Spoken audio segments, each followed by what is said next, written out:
સુરતના કતારગામ અને Singanpor police station દ્વારા કતારગામ વિસ્તારમાં લોક સંવાદ કાર્યક્રમનું આયોજન કરવામાં આવ્યું હતું। સમસ્ત પાટીદાર સમાજની વાડીના રામકૃષ્ણ હોલ ખાતે આ કાર્યક્રમ યોજવામાં આવ્યો હતો। લોક સંવાદ કાર્યક્રમમાં શહેર police commissioner Ajaykumar Tomar, joint police commissioner sector 1 અને નાયબ પોલીસ કમિશનર ઝોન 3 સહિતના પોલીસ અધિકારીઓ ઉપસ્થિત રહ્યા હતા। આ લોક સંવાદ કાર્યક્રમમાં સ્થાનિક લોકો, સામાજિક અગ્રણીઓ અને ઉદ્યોગપતિઓ પણ ઉપસ્થિત રહ્યા હતા।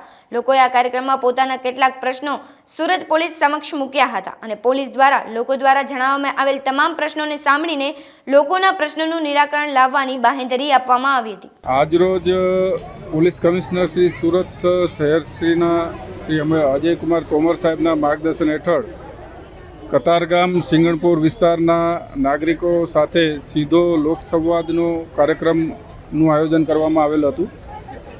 આ કાર્યક્રમમાં વિસ્તારના મોટી સંખ્યામાં નાગરિકોની સાથે અગ્રગણ્ય ઉદ્યોગપતિઓ તેમજ લોકપ્રતિનિધિઓ પણ ઉપસ્થિત રહેલ અને નાગરિકોએ પોતાના જે પ્રશ્નો આ લોકસંવાદ દરમિયાન રજૂ કરેલ છે તે તમામ કાર્યક્રમ દરમિયાન નોંધ કરવામાં આવેલ છે અને આ જે પ્રશ્નો રજૂ થયેલા છે એનું સુખદ નિરાકરણ લાવવા માટે પોલીસ તરફથી ખાતરી આપવામાં આવી છે અને ચોક્કસપણે એ પ્રશ્નોનું નિરાકરણ પણ લાવવામાં આવશે।